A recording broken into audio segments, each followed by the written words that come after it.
The primary rhythm feel that we're going to use for this study is an arpeggio where we have an eighth note for each of the beats in this 12/8 meter.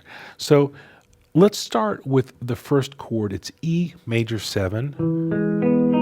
That's the shape. It may be a familiar shape to you. It may not.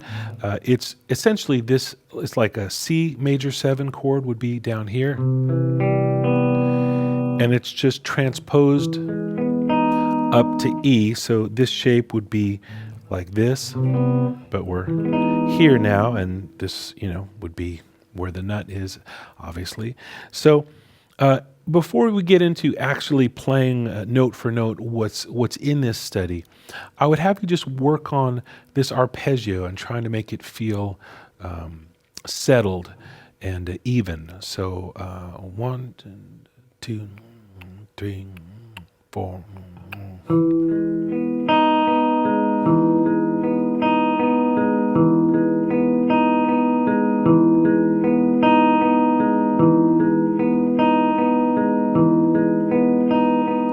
And I would just do that for a while with a metronome. This tune, the dotted eighth is at 50. So you can set your metronome to 50 and just try to make that feel good. Experiment with down. I just played it with all downstrokes. You could also do downstrokes and then upstrokes.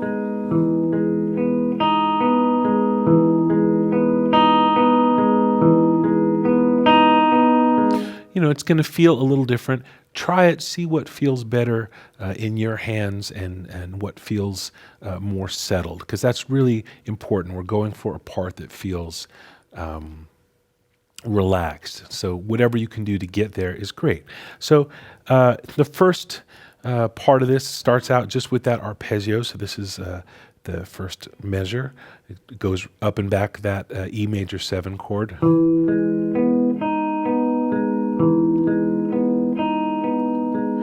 And then in measure 2, there's this little quick hammer on and pull off,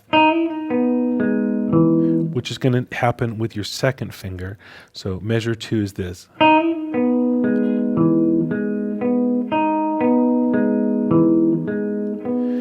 And that move, that little thing like that, variations on that happen throughout this study. So it's kind of like a theme that gets introduced in measure 2 and comes back around again and again on different types of chords, on different parts of the measure, different place in time. So it's, again, something that you're going to want to work on to get to feel relaxed, because if it feels too jerky and calls too much attention to itself, it's defeating the purpose. It still needs to sit in the pocket, even though it's a little slight variation. So it would just be like the drummer opening up the hi-hat a little bit. It's not a big move, but it's just enough of a variation that keeps it from being too mechanical or predictable. It keeps it lively, but still it needs to feel settled.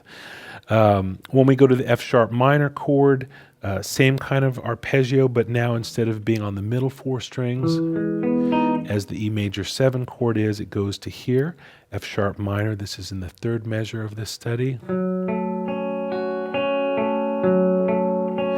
And then we drop down to the lower strings, because that's going to help us get to this open position E chord that happens in measure 4.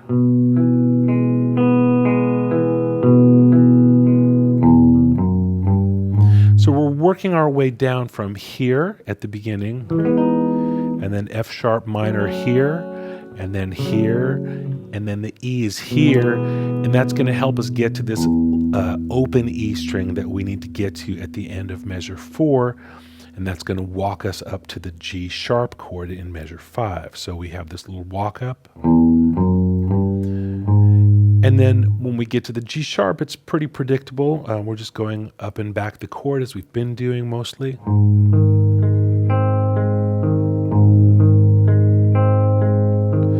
And then C sharp minor. Then we go to this C sharp minor, and that also has that little turnabout move in it. But the trick is that we want to make it feel like the rhythm is still holding steady even when you throw that in. So that's going to It's going to be like this. This is C sharp minor.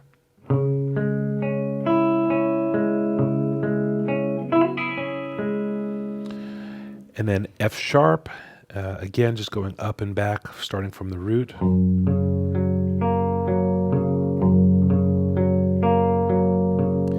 And then B, up and back for the first half of this measure. And then a little turnabout again. And then.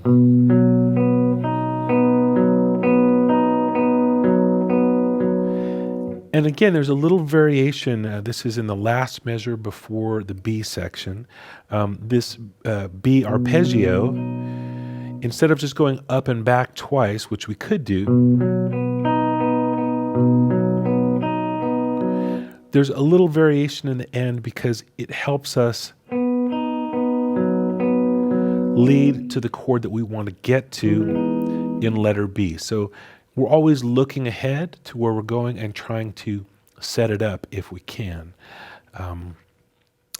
So in letter B, now the feel changes, and we're just doing, instead of arpeggios, we're playing chords now. And to be clear, I count in 4, even though it's in 12/8. It's pretty rare when you're playing a 12/8 ballad to count it off in 12. People don't tend to go 1, 2, 3, 4, 5, 6, 7, 8, 9, 10, 11, 12. They usually count it in 4 because it's just a little more comfortable. So I hope there's no confusion there. I'm counting in 4, but it's in 12/8. This is letter B. 1, 2, 3, 4.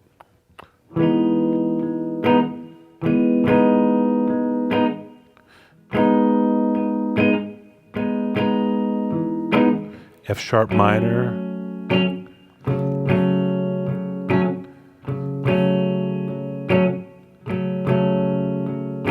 So that's just kind of a heartbeat kind of a rhythm. Boom, boom, boom, boom, boom, boom, boom, boom, boom, boom, boom. And some of that muting between the longer chords and the shorter chords is happening with the palm, by muting slightly here, resting the palm on the bridge for this kind of sound. Instead of this, it's muted. And some of the shortness between the chords comes from lifting these fingers up very quickly. So to get that long, long, short, long, long, long, short, long, long, long, short, long, long, long, short.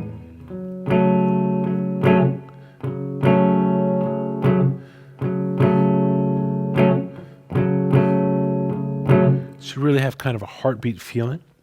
And then the next phrase, we go back and forth between A and B. So we can just use A and B. And there's just a little chromatic walk up and back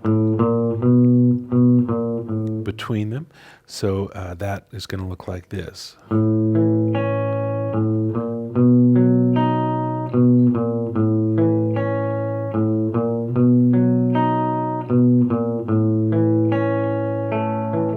G sharp minor, F sharp minor.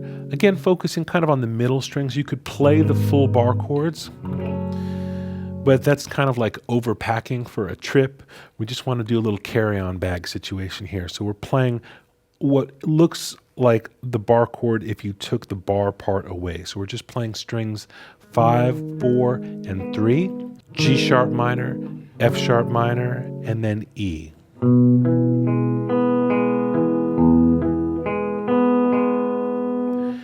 And then we essentially repeat that, but now we're going to have a few these turnabout little moves again. So this is what this sounds like starting at measure 18 on the chart. 1, 2, 3, 4.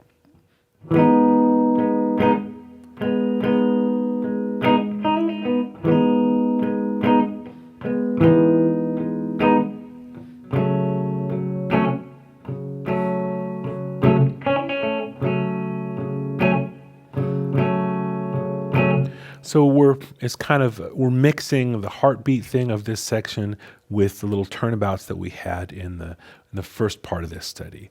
And then again, we do the A to B thing with the chromatic move in the bottom, but with a turnaround or turnabout thing in there. So that's going to be like this. This is the last 4 measures of this study. 3, 4.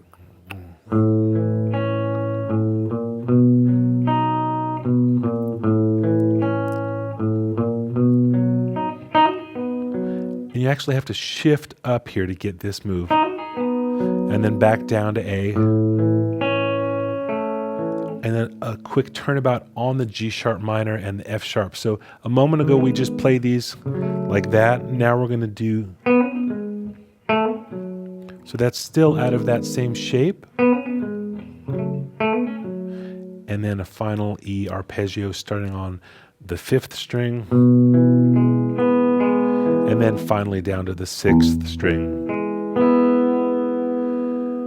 So that's it. A lot of moving pieces here, a lot of really specific notes. It's worth taking the time to get all the notes right, because in the places where it breaks from an obvious repetitive pattern, it's usually doing that either because it's leading us to the next section, or it's just adding one little extra bit of decoration to keep the part from sounding like a robot is playing it and make it feel human and alive. And that's what we want to go for. So that's our third rhythm study, the Mender.